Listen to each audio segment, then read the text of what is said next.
আজকে আমি তোদের স্ট্রং রুটসটা পড়াবো। এপিজে আব্দুল কালামের যে লেখা স্ট্রং রুটস। স্ট্রং শব্দের অর্থ কি বলতো? শক্তিশালী, তাই তো, বা ক্ষমতাবান। আর রুট মানে হচ্ছে গিয়ে শিকড় বা মূল। তাহলে একটা গাছ যখন বিরাট বড় মহিরু হয়ে বা বিরাট বড় বনস্পতিতে পরিণত হয়, তখন সেই গাছটাকে ধরে রাখতে গেলে তার কোন জিনিসটা শক্তপোক্ত হওয়া দরকার? সেটা হচ্ছে কি আমাদের মূল বা শিকড়টা শক্তপোক্ত হওয়া দরকার। কারণ সেই মূল বা শিকড় থেকে কিন্তু মাটির ভিতর থেকে রস, খনিজ লবণ ইত্যাদিকে সে গ্রহণ করে গাছটা পত্র, পুষ্প, পল্লবে কিন্তু বিকশিত হয়। ঠিক তেমনি পৃথিবীতে একটা বড় মানুষ হতে গেলে কি প্রয়োজন? না, পৃথিবীতে একটা বড় মানুষ হতে গেলে তার যে শিকড়টা, তার যে রুটটা, সেই রুটটা কিন্তু কি হওয়া দরকার? ভালো হওয়া দরকার।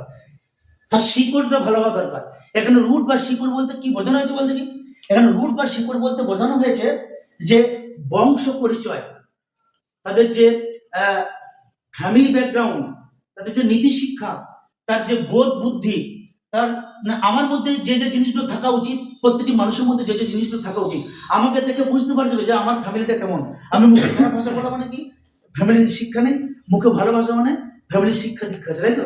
ঠিক তেমনি একটি মানুষকে বড় মানুষে পরিণত হতে গেলে তার কি দরকার? তার যেটা সব থেকে বড় দরকার, তার হচ্ছে কি? পরিবারগত যে শিক্ষা, তার যে ন্যায় নীতি আদর্শ, এই সমস্ত বিষয়গুলো কিন্তু কি হওয়া দরকার? খুব স্ট্রং হওয়া দরকার, শক্তপোক্ত হওয়া দরকার। এটা কার লেখা? এপিজে আব্দুল কালাম। সংক্ষেপে বলছেন এপিজে আব্দুল কালাম। তার পুরো নামটা কি? আব্দুল পাকির জয়নুল আবেদিন আব্দুল কালাম। এই পাকিরটাকে কে কে উচ্চারণ করে পকির। যেহেতু আমরা হচ্ছে গিয়ে কি বাঙালি এবং ইংরেজিটা হচ্ছে আমাদের বিদেশি ভাষা, তাই কিন্তু আমরা ইংরেজিটাকে অতটা নিখুঁতভাবে উচ্চারণ করতে পারি না। তবে যতটা সম্ভব চেষ্টা করবো আমরা ব্রিটিশদের মতো করে উচ্চারণ করা, যতটা সম্ভব, তাতে আমরা মোটামুটি বুঝতে পারলেই হলো। কি বললাম? আব্দুল পাকির জয়নুল আবেদিন আব্দুল কালাম। এপিজে আব্দুল কালাম এর যে জন্মটা হচ্ছে গিয়ে আমাদের কতটা জন্ম? আব্দুল কালামের জন্ম হচ্ছে গিয়ে 1931 সাল, মৃত্যু হচ্ছে 2015। 1931 সালের অক্টোবরের 15 তারিখে জন্ম, 15ই অক্টোবর, 15 অক্টোবর। আর মৃত্যু হচ্ছে 2015 সালের 27 জুলাই।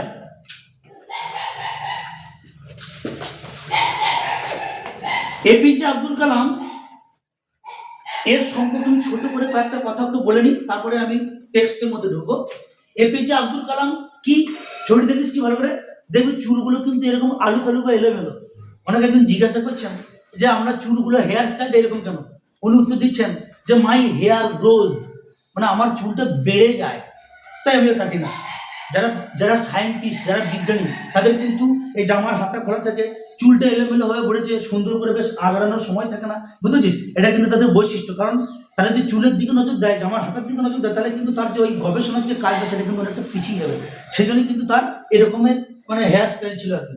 এবার ওনাকে একজন জিজ্ঞেস করছিল যে আপনি সবসময় কেন ব্লু শার্ট পরেন, হ্যাঁ, কেন নীল রঙের জামা পরেন?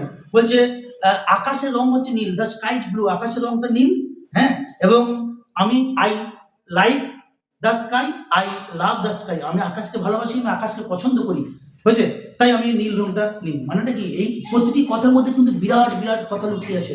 আকাশটা কি বলতে কি? তোরা একটা কবিতা পড়ছিস, আকাশ আমায় শিক্ষা দিল উদার হতে ভাইরে, তার মানে কি? কর্মী হবার মন্ত্র আমি বায়ুর কাছে পাইরে। তাহলে আমি কি, আকাশ আমাকে কি শিক্ষা দিচ্ছে বলতে কি? আকাশ আমাকে শিক্ষা দিচ্ছে উদার হতে, তাই তো? কোনো মানুষের ঘর বাড়ি নাই, তা সে থাকবে কোথায়? আকাশের নিচে, ফাঁকা আকাশের নিচে, মানে আকাশ তাকে জায়গা দিচ্ছে, ঠিক না ভুল? আমার ঘরের ছাদ আছে, কোনো সমস্যা নেই, কিন্তু যে মানুষটার মাথার উপর ছাদ নাই, সে থাকবে কোথায়? তার তার ছাদ হচ্ছে কোনটা? টোটাল আকাশটা। তাহলে আকাশ হচ্ছে উদার। তাহলে বলছে আমি আকাশকে ভালোবাসি, আকাশের রং হচ্ছে কি? নীল। তাহলে আকাশ যেমন উদার, আমি সেরকমই উদার। মানুষটা সারা জীবনের জন্য বিয়েই করে নাই, বুঝেছিস? মানুষের সারা জীবনের জন্য বিয়েই করে নাই। বলছে তুমি কেন বিয়ে করো নাই? বলছি আমি ভুলেই গেছিলাম, বুঝেছিস? মানে এই হচ্ছে এপিজে আব্দুল কালাম। তিনি হচ্ছেন গিয়ে কি ভারতবর্ষের 11তম প্রেসিডেন্ট। 11তম প্রেসিডেন্ট মানে কি? রাষ্ট্রপতি, তাই তো? একে বলা হয়, যে কোনো রাষ্ট্রপতিকে সেই দেশের প্রথম নাগরিক বলা হয়। তাহলে ভারতবর্ষের রাষ্ট্রপতি হচ্ছে ভারতবর্ষের 1 নম্বর নাগরিক, তাই তো, ফার্স্ট ম্যান। তাহলে এপিজে আব্দুল কালাম 1931 খ্রিস্টাব্দের 15ই অক্টোবর জন্মগ্রহণ করেছিলেন একটি দ্বীপ শহরে। দ্বীপ শহরের চারদিকে জল দিয়ে ঘেরা, তাই তো, চারদিকে জল দ্বারা বেষ্টিত ভূভাগকে কি বলি আমরা? দ্বীপ। সে দ্বীপ শহরটার নাম হচ্ছে গিয়ে কি? রামেশ্বরম। হলো। এরপরে তারা ছিলেন 4 ভাই আর 1 বোন। এপিজে আব্দুল কালাম কি সবার ছোট। APJ Abdul Kalam was the youngest son of his mother. তার বাবা মায়ের হচ্ছে, অফ হিজ পেরেন্টস, তার বাবা মায়ের হচ্ছে কি সব থেকে ছোট ছেলে মেয়ে। ক ভাই বললাম?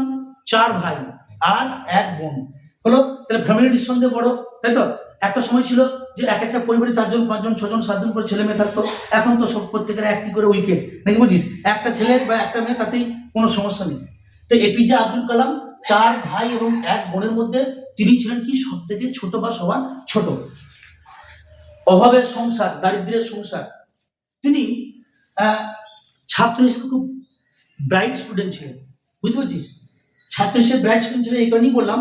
তিনি একজন হিন্দু মাস্টারমশাইয়ের কাছে পড়তেন। আমি নামটা এই মুহূর্তে মনে করতে পারছি না, ডাটাটা বলছি, এটা সঠিক ডাটা। হিন্দু মাস্টারমশাইয়ের কাছে পড়তেন। সেই মাস্টারমশাই কয়েকজন ছেলে মেয়েকে বিনা পয়সায় টিউশন পড়াতেন ভোরের দিকে। তো ওনার একটাই মাত্র শর্ত ছিল যে আমার কাছে ভোর 5টার আগে উঠে এসে যে বসে থাকতে পারবে তাকে আমি বিনা পয়সায় পড়াবো। এপিজে আব্দুল কালামের ফ্যামিলিটা এতটাই গরিব ছিল, ওনার মা ওনাকে খুব ভোর ভোর তুলে দিতেন। তবে উনি কি করতেন? কাজ কি ছিল? জন্মটা 1931 সাল, তারপরে পরে কি দ্বিতীয় বিশ্বযুদ্ধ শুরু। কত সাল থেকে? 1938 থেকে 1939 থেকে 1945 সাল পর্যন্ত দ্বিতীয় বিশ্বযুদ্ধ শুরু। তা সেই সময় ওই যে রামেশ্বরম, যে ওই যে লাস্ট যে স্টপেজটা, ট্রেনের যে স্টপেজ, সেখানে তারপরেও ট্রেন লাইনটা সমুদ্রের ধার পর্যন্ত গেছে, ওইখানে ট্রেনগুলো থামতো না। খবরের কাগজগুলো ট্রেন থেকে কি রামেশ্বরম পৌঁছানোর বেশ কিছুটা আগে পেপারগুলো ফেলে দিত, বুঝতে পারছিস? তো এপিজে আব্দুল কালাম কি ভোরের দিকে উঠতেন। ওই দ্বিতীয় বিশ্বযুদ্ধের পরবর্তী সময়টাতে অস্থির অবস্থা, তখন তিনি কি করতেন না, ভোরের দিকে উঠে ওই সময়টাতে ওই সাইকেল নিয়ে যেতেন কোথায়? ওই যে স্টেশন, আগে স্টেশনে গিয়ে পেপারগুলো তুলে নিতেন। তুলে নিয়ে এসে গিয়ে কি করতেন? ওর প্রত্যেকের বাড়ি বাড়ি পেপারগুলো দিতেন, দিয়ে টিউশন যেতেন। টিউশন থেকে ফিরে এসে স্কুল থেকে ফিরে এসে বিকেলে তিনি আবার প্রত্যেকের বাড়ি বাড়ি যেতেন, কি সে টাকাগুলোকে, যাদের বাড়িতে পেপার দিলেন সেই টাকাগুলোকে আদায় করার জন্য। অনেকে বলে যে না, তিনি পেপার বিক্রি করেননি, একদিন মাত্র বাবাকে সাহায্য করছেন। না, এইটা তার একটা কাজের মধ্যে ছিল। এটা দ্য স্পিরিট অফ ইন্ডিয়া বইটা পড়লে তোরা বুঝতে পারবি, এটা দেওয়া আছে। তো এখানে বলছেন যে যেহেতু আমাদের পরিবারের আর্থিক অবস্থা খুব খারাপ, আমাদের খাওয়া দাওয়ার কিন্তু খুব একটা ভালো জুটতো না, কিন্তু আমি শারীরিক পরিশ্রম করতাম। এই যে সাইকেল চালিয়ে পেপারগুলো দিয়ে আসা, বিকেলে টাকা আনতে যাওয়া, এই সমস্ত কাজগুলোর জন্য। এবং ভোর ভোর উঠে ওই স্যারের কাছে ভোর 5টার আগে যেতে না পারলে উনি বিনা পয়সায় পড়াবেন না। এই এত শত পরিশ্রমগুলো করতে হলে তার জন্য স্পেশাল মেনু বরাদ্দ থাকতো। তার মা তাকে একটু ভালোবেসে একটু ভালো মন্দ খাওয়াতেন, ওই ওই গরিবানার মধ্যেই যেটুকু ভালো মন্দ জুটতো আর কি, বুঝতে পারলাম? তো এই যে এপিজে আব্দুল কালাম, তিনি ছিলেন ব্রাইট স্টুডেন্ট। তার কেরিয়ারটা কি? তার কেরিয়ারটা যে রং বেরঙের কেরিয়ার, বুঝলি? তিনি 1960 সালে যে ডিআরডিও বুঝিস, ভারতবর্ষের যে ডিফেন্স সিস্টেম, মিলিটারি যে ব্যবস্থা, প্রতিরক্ষা বাহিনী, সেটা হচ্ছে তোর সেই সংস্থার নাম হচ্ছে কি ডিআরডিও, ডিফেন্স রিসার্চ ডেভেলপমেন্ট হচ্ছে কি অর্গানাইজেশন, তাই তো? Defence research development organisation. এই ডিআরডিওর পদে যোগদান কখন? না, 1960 সালে। তারপরে তার অনবরত প্রচেষ্টার মাধ্যমে কি হয়েছে, তিনি এই যে ভারতবর্ষের যে মিসাইল যে ব্যাপারটা, এই যে যখন দেশের সঙ্গে অন্য দেশে যখন যুদ্ধ লাগে, তখন অগ্নি, পৃথিবী, এই যে মিসাইলগুলো, এই সমস্ত মিসাইলগুলোকে উন্নত করার পিছনে কার অবদান ছিল? এপিজে আব্দুল কালামের, বুঝেছে? তিনি ডিআরডিওতে যোগদান করার পর অনবরত নিরলস প্রচেষ্টা চালিয়ে গিয়ে তারা এই সমস্ত মিসাইলগুলোকে উন্নত করছেন। তাই তাকে কি বলা হয়? এপিজে আব্দুল কালামকে কি বলা হয়? The missile man of India, the missile man of India, ভারতবর্ষের মিসাইল ম্যান। এবং তিনি 2002 সাল থেকে 2007 সাল পর্যন্ত কত বছর? 5 ইয়ার্স। এই 2002 থেকে 2007 সাল পর্যন্ত 5 বছরের জন্য তিনি কি ছিলেন? ভারতবর্ষের রাষ্ট্রপতি, তাই তো? তিনি ভারতবর্ষের রাষ্ট্রপতি হয়েছিলেন। কততম রাষ্ট্রপতি? আমি আগেই লিখেছি 11th প্রেসিডেন্ট। 11তম রাষ্ট্রপতি ছিলেন আমাদের এপিজে আব্দুল কালাম। তার বিখ্যাত বিখ্যাত বাণী, বিখ্যাত বিখ্যাত বাণীও, তার একটা বাণীকে যদি আমরা আমাদের জীবনের চলার পথে পাথে করতে পারি, জীবনটা গড়ে যাবে। বলছে হোয়াট ইজ সাকসেস, সফল কি বা সফলতাটা কি? বলছে কি যখন তোমার সইটা কিসে পরিণত হবে, অটোগ্রাফে পরিণত হবে, সেটাই হচ্ছে কি তোমার সাকসেস, তাই তো? মানে তুই আমি আমরা কি করি, সই করি, হ্যাঁ সই করে দিন স্যার, ঠিক আছে সই করলাম। আর যখন আমরা বিরাট বড় ফেমাস লোক তখন কি বলি, দাদা সই করে দিন, অটোগ্রাফ প্লিজ, তাই তো? তাহলে যখন তোমার সইটা অটোগ্রাফে পরিণত হবে তখন তুমি সফল ব্যক্তি। এটা একটা বাণী। তিনি কি বলেছিলেন, হোয়াট ইজ ড্রিম, স্বপ্ন জিনিসটা কি? ড্রিম মানে কি? স্বপ্ন। আমরা স্বপ্ন কখন দেখি বল? রাতের বেলা দেখি। কখন দেখি? ঘুমের ঘরে দেখি। আমরা ঘুমে ঘুমে স্বপ্ন দেখছি, এরকম করে বিছানা থেকে পড়ে গেলাম, দুম পড়ে গেলাম, উঠে গেলাম, তাই তো? তাহলে আমরা ঘুমের ঘরে স্বপ্ন দেখি। এপিজে আব্দুল কালাম বলছেন স্বপ্ন সেটা নয় যেটা আমরা ঘুমিয়ে ঘুমিয়ে দেখি, স্বপ্ন সেটা যেটা তোমাকে ঘুমাতে দেয় না। মানে কি? যেটা আমার ঘুমাতে দেয় না। আমার যদি লক্ষ্য থাকে আমি কি বলবো, যে একদম বড় সায়েন্টিস্ট হতে চাই, আমার তো এখন সম্ভব না যদিও, কারণ সায়েন্টিস্টের কোনো মানে সেই যে পড়াশোনা দরকার সেটা আমার করা নেই। আমার যদি লক্ষ্য থাকে আমি সায়েন্টিস্ট হতে চাই, তাহলে আমি কতক্ষণ বা ঠিক কোন সময়ে বিজ্ঞানী হব, কখন সায়েন্টিস্ট হবো, বা কখন ওই থিওরিটাকে আবিষ্কার করবো, কখন ওই জিনিসটাকে আবিষ্কার করবো, এই চিন্তাটা আমার মাথাতে যখন ঘুরপাক খাবে তখন কিন্তু রাতে রাতে আমার ঘুমটা হবে না। তাহলে স্বপ্ন সেটাই যেটা তোমাকে ঘুমাতে দেয় না।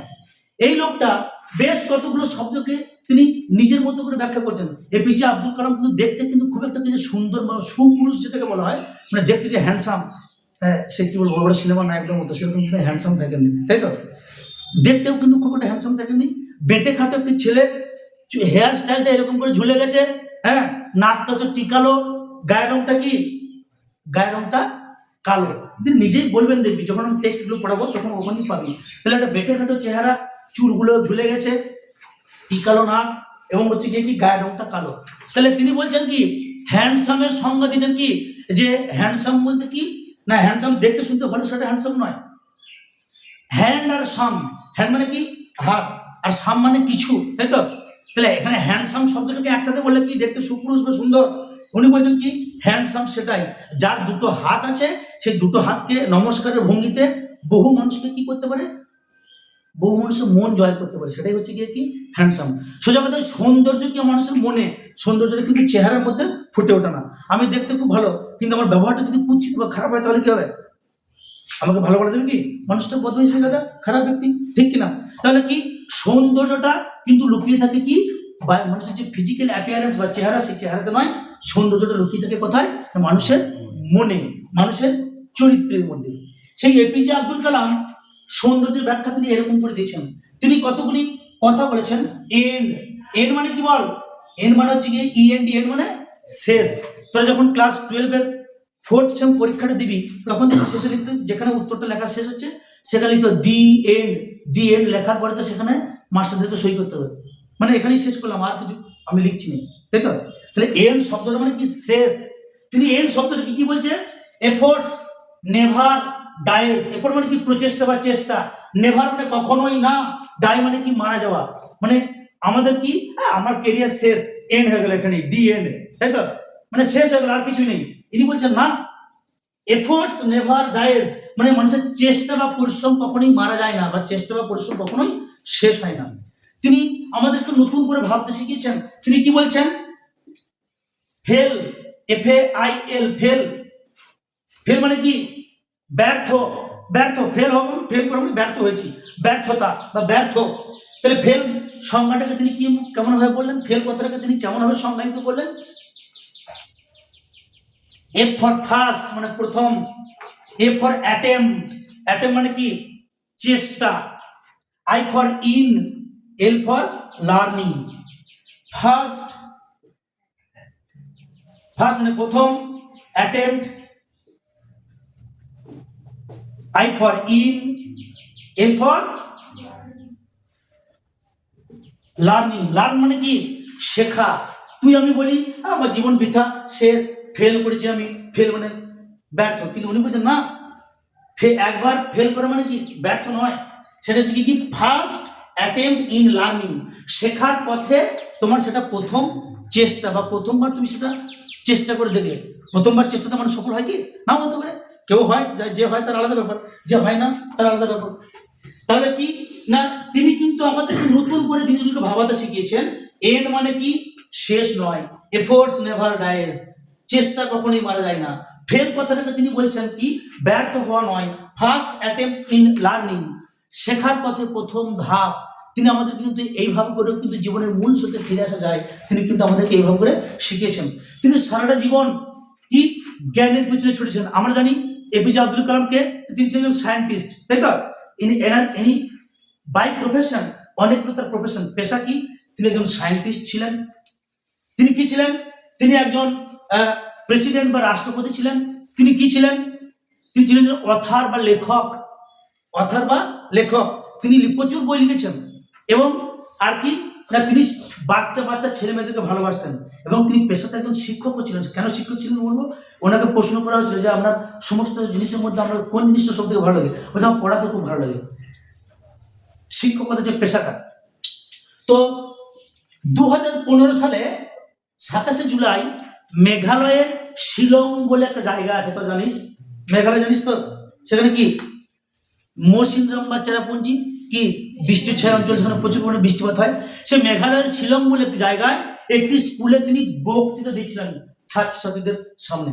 সেখানে বক্তৃতা দেওয়ার সময় বা স্পিচ দেওয়ার সময় হঠাৎ করে তার হার্ট অ্যাটাক হয়, এবং তিনি সেখান থেকে যখন তাকে হসপিটালে নিয়ে যাওয়া হয়, তখন চিকিৎসা বোঝা গেল যে তিনি মারা গেছেন। বুঝতে পারছিস? মারা গেছেন বা হয়তো পরে ঘোষণা করা হয়। সালটা কিন্তু বেশি দিন গেল, 2015 সাল। তখন আমরা স্কুলে ছিলাম। 2015 সাল যেদিন তিনি মারা যান, সেদিন আমরা স্কুলে ছিলাম। বুঝেছিস? তো তিনি পেশায় একজন, কি বললাম, পেশায় ছিলেন একজন বিজ্ঞানী, একজন রাষ্ট্রপতি, তিনি একজন ভালো লেখক, একজন সুবক্তা এবং একজন ভালো শিক্ষক। এবং তিনি বাচ্চা বাচ্চা ছেলে মেয়েদেরকে তিনি প্রচন্ড পরিমাণে ভালোবাসতেন। আমাদের যে স্ট্রং রুটস, শক্তপোক্ত শিকড় বা শক্তপোক্ত মূল, এই টপিকটা নেওয়া হয়েছে প্রত্যেকে। এর যে সোর্সটা কি, উৎসটা কি, এর উৎসটা হচ্ছে তার একটি আত্মজীবনীমূলক যে বই, সেই আত্মজীবনীমূলক বই থেকে নেওয়া হয়েছে, যার নামটা কি, সেই আত্মজীবনীমূলক যে বই, সেই বইটার নাম হচ্ছে গিয়ে উইংস অফ ফায়ার।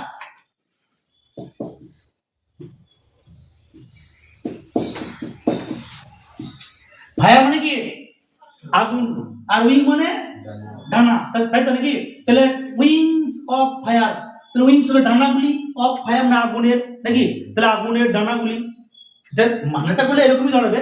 কিন্তু কোনো লেখক যখন কোনো তার লেখার নামকরণ করেন, তখন তিনি অত ভেবে করেন না, বা ভেবেও করেন, কারণ নামকরণ হচ্ছে একটা আলাদা জিনিস। যাই হোক, তার যে এই যে স্ট্রং রুটস নামক যে গল্পটা নেওয়া হয়েছে থেকে উইংস অফ ফায়ার। এই উইংস অফ ফায়ার এটা তোর আমাদের পাবলিশ হয়েছিল কখন না, 1999 এডি।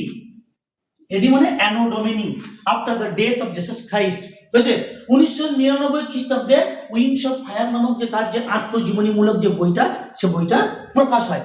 তাহলে এই বইটা কেমন বই? এই বইটা হচ্ছে গিয়ে একটা অটোবায়োগ্রাফি।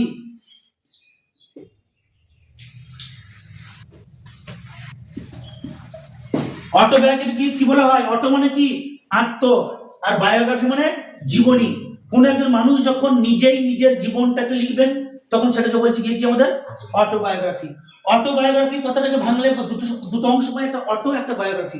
অটো হচ্ছে গিয়ে কি, the word auto comes from the Greek word, মানে এটা, এই অটো কথাটা হচ্ছে কি সেলফ, SELF, সেলফ মানে কি, আত্ম বা নিজ।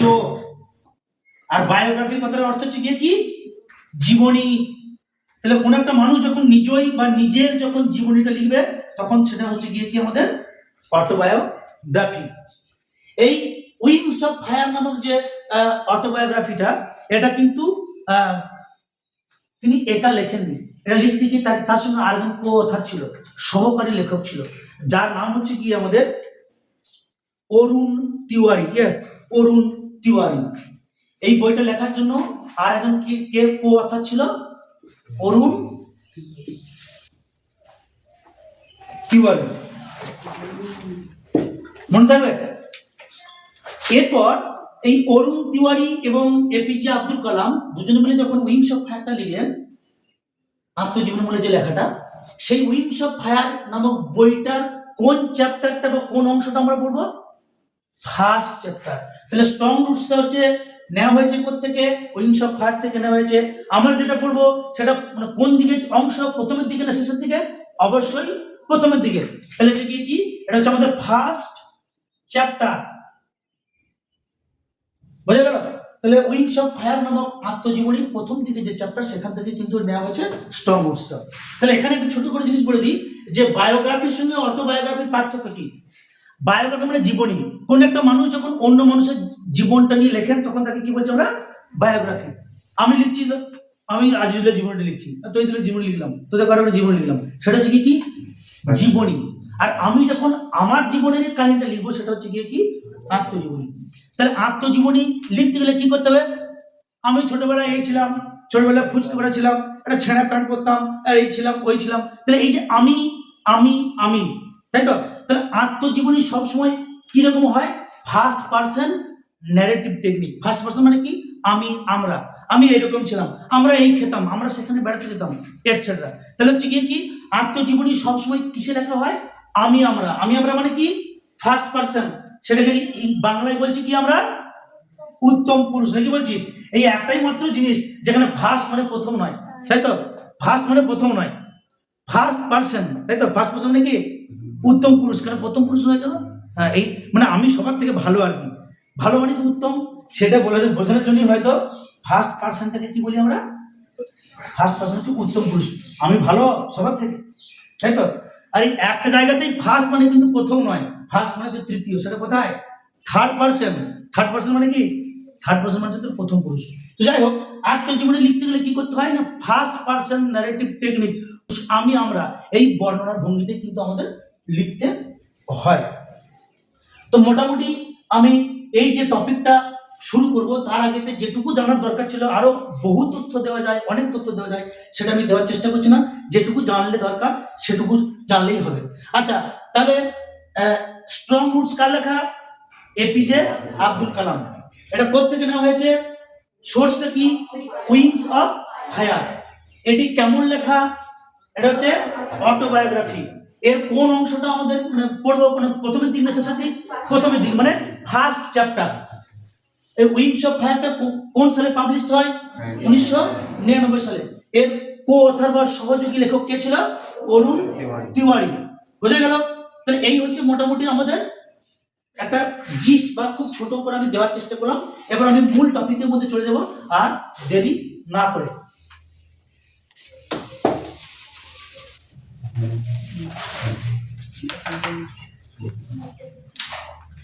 দেখ, অ্যাবাউট দ্য অথর, তোদের কোন টেক্সট আছে আমি জানি না, যদি থাকে তাহলে বুঝতে পারবি।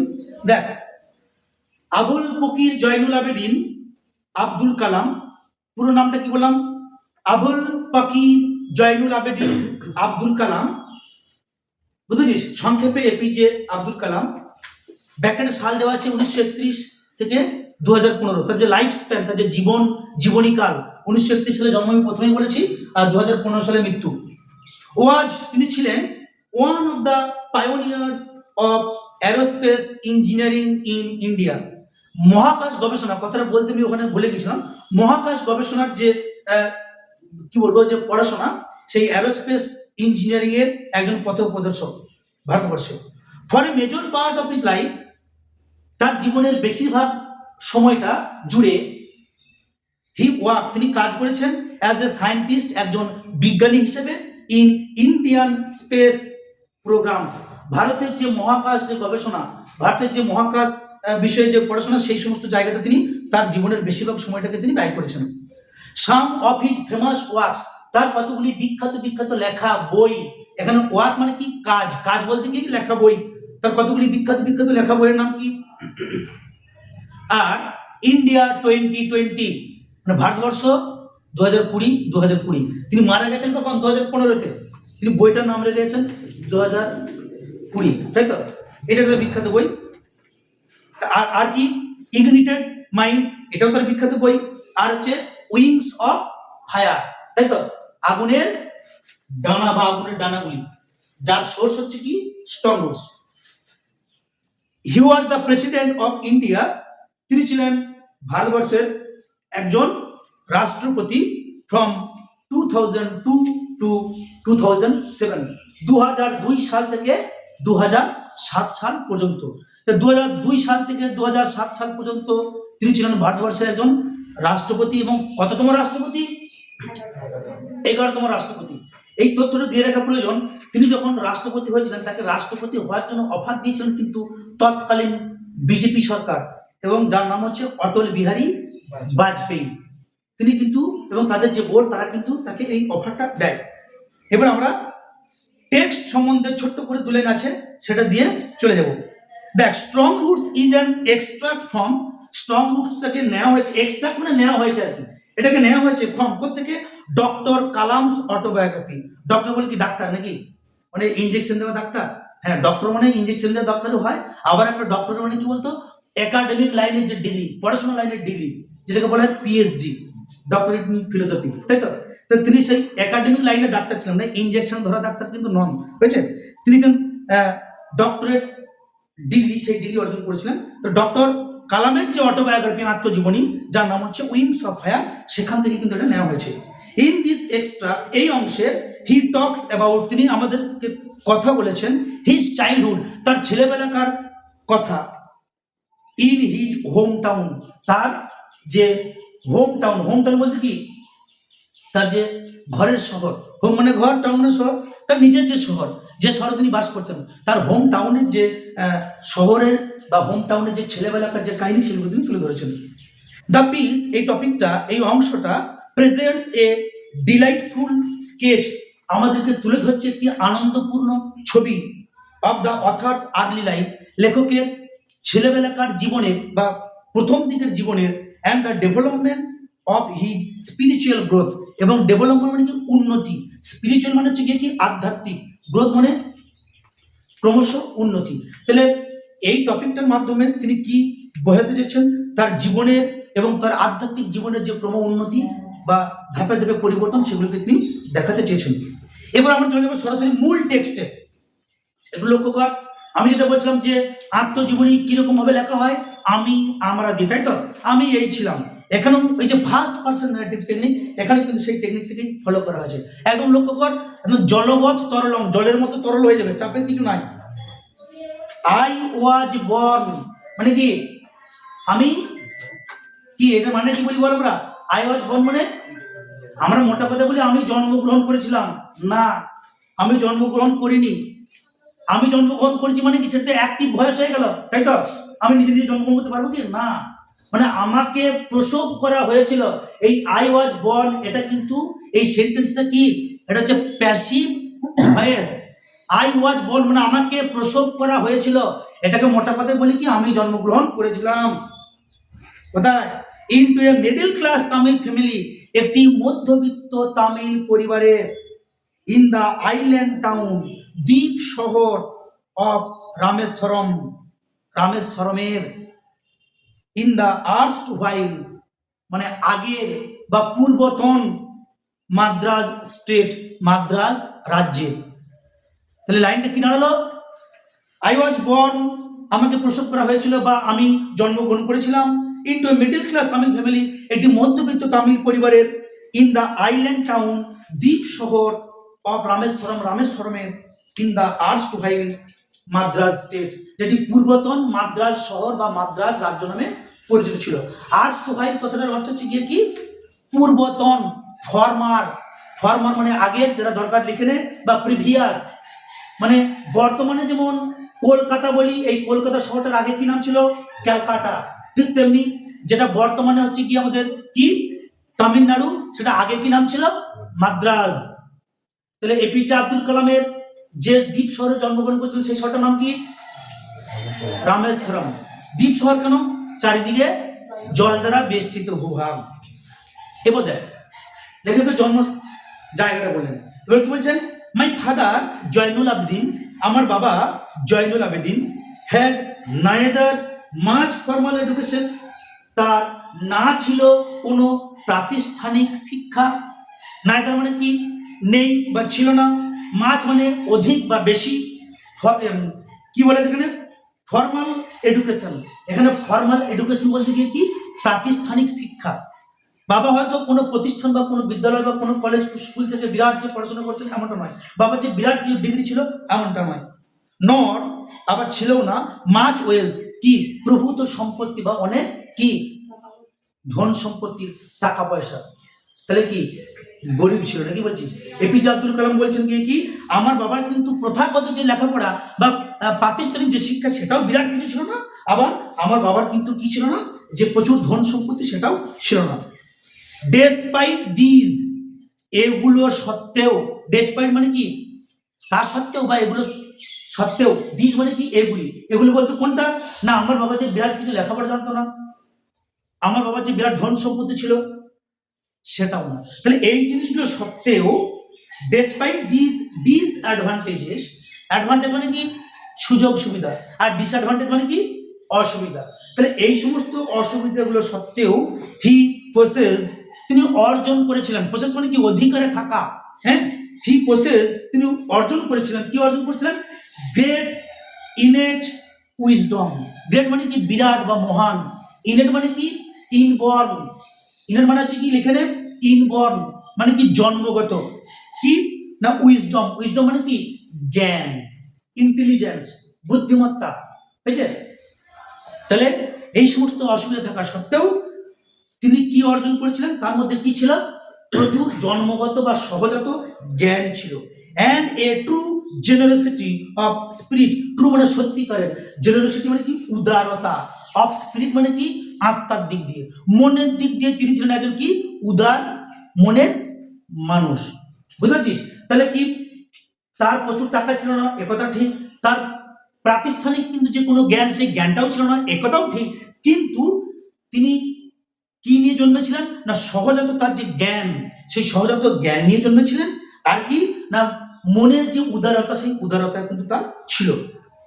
হি had an ideal helpmate, he had তার ছিল কি ছিল অ্যান একটি আইডিয়াল হেল্পমেট মানে আদর্শ কি সহধর্মিনী জীবন সঙ্গিনী, আইডিয়াল মানে কি পারফেক্ট নিখুঁত, হেল্পমেট কি হেল্পমেট মানে মানে মাথায় হেলমেট নাকি কিরে না, হেল্পমেট মানে হচ্ছে কি সহধর্মিনী, পুরুষ মানুষের ধর্মের পথে যিনি সাহায্যকারী বা সহায়ককারী তাকে কি বলা হয় সহধর্মিনী। তাহলে তার ছিল একজন আদর্শ সহধর্মিনী, এখানে লক্ষ্য করে আইডিয়াল মানে আদর্শ, এটা কি দিয়ে শুরু হয়েছে আইটা কি ভাওয়েল, তাই তার এখানে কি দেওয়া আছে আগে কি দেওয়া আছে অ্যান আইডিয়াল, বোঝা গেল?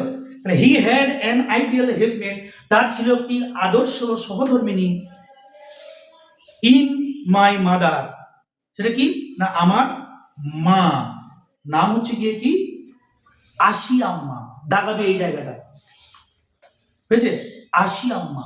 তাহলে এর বাবার নাম কি ছিল এপিজে আব্দুল কালামের বাবার নাম জয়নুল আবেদিন, আর মায়ের নাম হচ্ছে গিয়ে কি আশি আম্মা, তাই তো? তাহলে জয়নুল আবেদিনের আদর্শ জীবন সঙ্গিনীকে আশি আম্মা, লেখকের মা। আই ডু নট রিকল, আমি মনে করতে পারছি না, রিকল মানে কি স্মরণ করা, রিমেম্বার, এর ফেজাল ভাব কি হবে বল, রিকলের phrasal verb call up, I do not recall, I do not remember, I do not call up, আমি মনে করতে পারছি না, লেখক বলছেন আমার মনে নেই সঠিকটা, দ্য এক্সাক্ট নাম্বার সঠিক সংখ্যাটা অফ পিপল মানুষের সি ফেড এভরিডে, যাদেরকে তিনি প্রতিদিন খাওয়াতেন, ফেড মানে কি ফেড মানে হচ্ছে গিয়ে খাওয়ানো, দেখ তাহলে লেখক বলছেন আমার সঠিক সংখ্যাটা মনে নেই যে কত সংখ্যক মানুষকে তিনি খাওয়াতেন, লক্ষ্য কর খাওয়ার ইংরেজি কি ইট মানে খাওয়া, আর এখানে তিনি ইংলিশটা ইউজ করছেন এফিডি, ফেড, ফেড মানে কি খাওয়ানো, খাওয়া খাওয়ানো কি এক হলো কি রে, খাওয়া মানে আমি নিজে খাচ্ছি মানে আমার নিজের পেটটা হচ্ছে, আর খাওয়ানো মানে আমার পেট হচ্ছে না অন্য কারো পেট হচ্ছে, তাই তো? আমি দেখি আর আমি দেখাই দুটো আলাদা, তাই তো? আমি দেখি তো আমি নিজে দেখছি, আর যখন আমি কাউকে দেখাচ্ছি তখন নিজেও দেখছি অন্য কাউকে দেখাচ্ছি, ঠিক কিনা? মা শিশুকে চাঁদ দেখায়, এটা কি এটা ইংলিশের ভার্সনে বলা হচ্ছে কি না পজিটিভ ভার্ব, পজিটিভ ভার্ব হচ্ছে কি এখানে ইট মানে খাওয়া আর ফেড মানে খাওয়ানো, যখন বক্তা বা কর্তা কাজটা অন্য কাউকে করতে সাহায্য করে যে ভার্বের দ্বারা সেই ভার্বটাকে কি বলছি আমরা পজিটিভ ভার্ব, তাহলে এখানে কি খাওয়ানো, লেখকের মা আশি আম্মা দেবী খাওয়াতেন। কত সংখ্যক লোককে খাওয়াতেন এক্সাক্ট নাম্বারটা তার মনে নেই, মানে প্রচুর সংখ্যক লোককে তিনি খাওয়াতেন এভরিডে, প্রত্যেক দিন। But I am quite certain, কিন্তু আমি সম্পূর্ণরূপে নিশ্চিত, দ্যাট যে ফার মোর আউটসাইডার্স এট, অনেক বেশি বাইরের লোক খেত বা তাদেরকে খাওয়ানো হতো। ফার মোর মানে কি অনেক বেশি, আউটসাইডার মানে কি, আউটসাইডার মানে হচ্ছে কি বাইরের, বাইরের লোক, এট খেতেন, উইথ আস আমাদের সঙ্গে, দেন থেকে বা চাইতে all the members of our own family, আমাদের পরিবারের যে সদস্যগুলো ছিল তাদের থেকে পুট টুগেদার, যারা আমরা একসঙ্গে ছিলাম। লেখকের ছিল জয়েন্ট ফ্যামিলি, তাই তো? তিনি বলছেন আমাদের জয়েন্ট ফ্যামিলি বা যে যৌথ পরিবার, যৌথ পরিবারে যতজন মানুষ ছিল সেই তত সংখ্যক মানুষের থেকেও বেশি সংখ্যক মানুষ কি বাইরের লোককে আমার মা খাওয়াতেন। কত সংখ্যক লোককে খাওয়াতেন তার কিন্তু সঠিক হিসাবটা মনে নেই, কিন্তু অনেক সংখ্যক মানুষকে যে খাওয়াতেন সেটা কিন্তু নিশ্চিত। এই জায়গাতে আমি একটু থামছি, এদিকে লক্ষ্য কর। এর বাবা হচ্ছে গিয়ে কি উদার মনের মানুষ, মানে মনটা খুব ভালো নাকি। আর হচ্ছে গিয়ে মা হচ্ছে গিয়ে কি না, মা হচ্ছে গিয়ে প্রচুর মানুষকে খাওয়াতেন, ডেকে হেঁকে খাওয়াতেন। এই জায়গাতেই লক্ষ্য করতে হবে যে বাবা মা যদি ভালো হয় তাহলে তার সন্তান সন্ততি ভালো হবে, এটা ধরে নেওয়া যায়। ব্যতিক্রম হতে পারে, প্রত্যেক জিনিসের ব্যতিক্রম থাকতে পারে, কিন্তু ব্যতিক্রম জিনিসটা কিন্তু কোনো উদাহরণ হতে পারে না। তাহলে বাবা মা ভালো হলে সন্তান সন্ততি ভালো হবে, এটা ঠিক। যদি আমার প্ল্যাটফর্ম ভালো হয়, যদি আমার এয়ারপোর্টটা যদি ভালো হয়, তাহলে বড় বড় কি এরোপ্লেন নামবে সেখানে, তাই তো? আর যদি এয়ারপোর্ট ছোট হয় তাহলে বড় এরোপ্লেন বা আন্তর্জাতিক বিমানগুলো সেখানে নামবে কি? নিশ্চয়ই না। তাহলে আগেকার যুগে বিবেকানন্দ, এপিজে আব্দুল কালাম, বিদ্যাসাগর, রামকৃষ্ণ, মামাখেপা, আমাদের যে হযরত মোহাম্মদ এরা জন্ম নিয়েছে, লালন ফকির জন্ম নিয়েছে, কি জন্য না তখন এয়ারপোর্ট গুলো ভালো ছিল, মানে বাবা মা মানে ল্যান্ড করার জায়গাটা ছিল ভালো। কি বলছি বুঝতে পারছিস? মানে বাবা মা দুজনেই ভালো ছিল, ভালো মানে এই যে ক্ষেতটা, যেটা মায়ের যে গর্ভ, সেই ক্ষেতটা ভালো ছিল, তাই এত ভালো ভালো লোক ল্যান্ড করেছে। এখন এত ভালো লোক ল্যান্ড করতে পারে না, কি জন্য বলতো? স্বার্থপরতা, আমরা নিজেরটি ছাড়া আর কিছু বুঝি না, শুধু তুমিটি আর আমিটি, বাকিগুলো সব পুড়ে মরুকটি, ঠিক বলছিস? তাহলে আমাদের যা কিছু সব এখনকার যে নিউক্লিয়ার ফ্যামিলি, নিজের বাবা মাকে পর্যন্ত দেখে না, ঠিক কিনা? তাহলে সব তুমি আর আমি আর আমার ছেলে, তাহলে এই তিনটি যদি হয়, মনগুলো যদি স্বার্থপরতায় ভরে যায়, তাহলে কিন্তু আমাদের এই ক্ষেত বা এয়ারপোর্ট ভালো তৈরি হবে না, আর ভালো ভালো মানে ল্যান্ডও করবে না, বুঝতে পারছিস? এই বিবেকানন্দ ওই জন্য আসে নাই, আর এপিজে আব্দুল কালাম ওই জন্য আসে নাই, নাকি বলছিস? কিরে, বিবেকানন্দের মা বহু মানুষকে ডেকে ডেকে খাওয়াতেন। বিদ্যাসাগরের মা ভগবতী দেবী বিদ্যাসাগরকে বলছে, বিদ্যাসাগর চাকরি পাওয়ার পর বলছে, মা তোমার কি দরকার তুমি বলো। বলছে, বাবা আমাকে দিবি না? হ্যাঁ। না কি দরকার? গল্পটা তোরা জানিস হয়তো অনেকে। না আমাকে একটা শীতের সময় আমার শাল নেই। ঠিক আছে, বিদ্যাসাগর কলকাতা থেকে একখানা শাল এনে তোর মায়ের কাছে চাপি দিল, মা তুমি এই সুন্দর উলের চাদরটা তুমি পরবে, কসমের চাদরটা পরবে। দ্বিতীয়বার যখন তিনি আবার এসেছেন, দেখছেন মা কিন্তু সে ছেঁড়া পুরোনো চাদরটাই পরছে, উলের চাদরটা পরেনি। বলছে, মা তোমাকে যখন নতুন শালটা দিলাম তুমি পরনি কেন? বিদ্যাসাগরের মা ভগবতী দেবী বলছেন, বলছে, খোকা এই গ্রামের মধ্যে আমার অনেক, তুই একা তো আমার ছেলে নোস, এই গ্রামের মধ্যে আমার অনেক ছেলে মেয়ে আছে যাদের গায়ে দেওয়ার মতো সত্যিকারের কোনো পোশাক বা শাল নেই। তাহলে আমি তাদের মা হয়ে আমার ছেলেরা যদি পোশাক পরতে না পায়, আমার গ্রামের এত ছেলে মেয়ে যদি পোশাক পরতে না পায়, তাহলে আমি তাদের মা হয়ে একা স্বার্থপরের মতো এই একটা নতুন শাল আমি পরি কি করে? বিদ্যাসাগর পরবর্তী পর্যায়ে কলকাতা থেকে গিয়ে প্রচুর মানে অনেক তার সাধ্য মতো শাল এনে দিয়েছিলেন। মা সেই শালগুলো গ্রামবাসীদের মধ্যে বিতরণ করার পর তারপর তিনি পড়েছিলেন। তাহলে ওই রকম ভালো মনের মা বলে তো বিদ্যাসাগর এসেছেন, ওই রকমের ভালো মনের মা যিনি ডেকে হেঁকে খাওয়াতেন বলেই বিবেকানন্দ এসেছেন, ওই রকমের আশিয়াম্মা দেবী ছিল বলেই, ওই রকমের জয়নুল আবেদিন ছিল বলেই কিন্তু কে ল্যান্ড করেছে? আমাদের এপিজে আব্দুল কালামের মতো ল্যান্ড করেছে। আর এখনকার যুগের মা, মা তো মাই, সেটা হিন্দুদের হোক আর মুসলিমদের হোক খ্রিস্টানদের হোক। এখন মায়েরা যদি তোর এই কীর্তন শুনতে গিয়ে কিংবা ভালো হরি কথা শুনতে গিয়ে কিংবা ওই ওয়াজ মাহফিল শুনতে গিয়ে যদি তোর পেটে বাচ্চা আছে, সে প্রেগনেন্ট মাদার যদি ওই সমস্ত ভালো কথা, হরি কথা, ভগবান কথা, আল্লাহ কথা শুনতে গিয়ে যদি কারো জুতিটা চুরি করে নিয়ে চলে আসে, তার ছেলেকে এপিজে আব্দুল কালাম আমার লাদেন হবে রে? হ্যাঁ, লাদেনি হবে, সে বীরাপ্পানি হবে, ঠিক কিনা? তাহলে খেয়াল রাখতে হবে আমাদেরকে যে বাবা মাকে ভালো হতে হবে, তবেই কিন্তু ছেলে মেয়ে ভালো হবে 100%।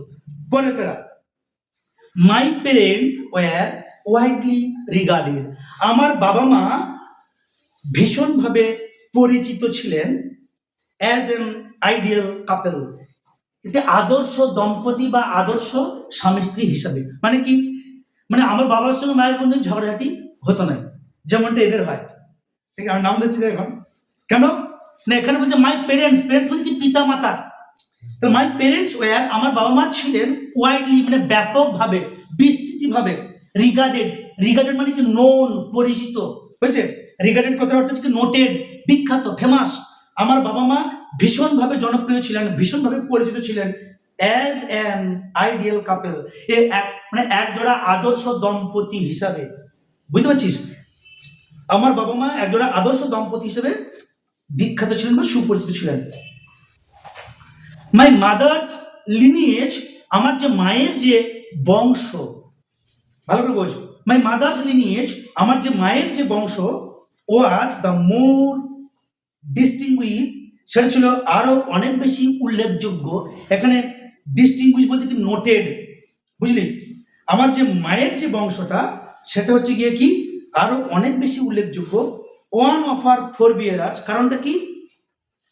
কারণ তার একজন পূর্বপুরুষকে, ফোর বিয়ারার্স মানে কি অ্যানসেস্টর্স, মানে আমার মায়ের কোন একজন পূর্বপুরুষকে কি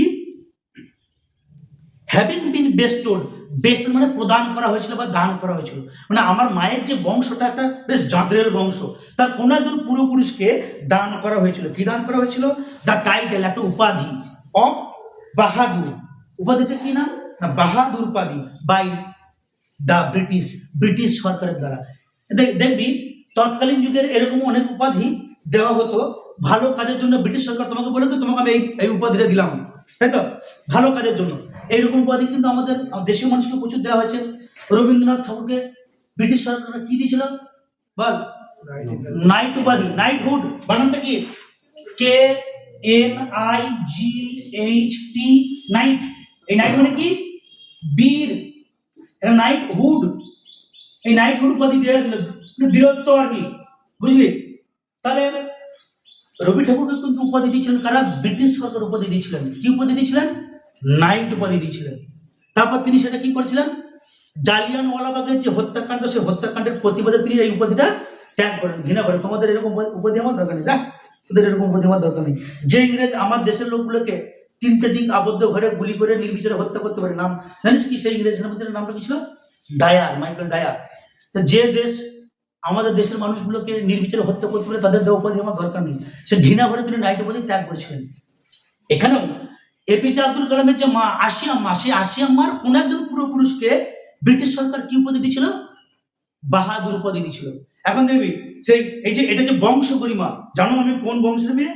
আমি জুনসরার খান বংশের মেয়ে, আমি পাত্র সাহেবের ঘোষ বংশের ছেলে, তাই তো?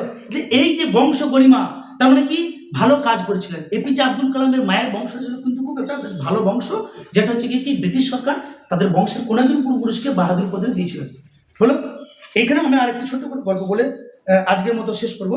এই যে এর বাবা মা যে আদর্শ দম্পতি ছিল, আদর্শ দম্পতির কেমন দম্পতি বলতে কি মানে ঝগড়াঝাটি হতো না। ফ্যামিলিটা কিসের জন্য টিকে থাকে? আন্ডারস্ট্যান্ডিং। এই যে এদিকে ফ্যামিলিটা কিসের জন্য টিকে থাকে? আন্ডারস্ট্যান্ডিং এর উপর টিকে থাকে। আন্ডারস্ট্যান্ডিং মানে কি বলতো? বোঝাপড়া, তাই তো? কি রকমের বোঝাপড়া? একদিন এপিজে আব্দুল কালামের মা আশিয়াম্মা রুটি করেছে, বুঝলি? দুটো রুটি করেছে, রুটিগুলো কোনো কারণে তাড়াহুড়ো বসত হোক বা যে কোনো কারণেই হোক রুটিগুলো একটু পুড়ে গেছে, বুঝলি? সেগুলো যখন জয়নুল আবেদিনকে দেওয়া হয়, তখন জয়নুল আবেদিন খেয়েছে, খাওয়ার পরে এরকম তখন এ বলছে যে হ্যাঁ আজকে যে রুটিগুলো পুড়ে গেছে তা তোমার খেতে কষ্ট হয়নি বা এরকম তুমি তো বলতে পারতে।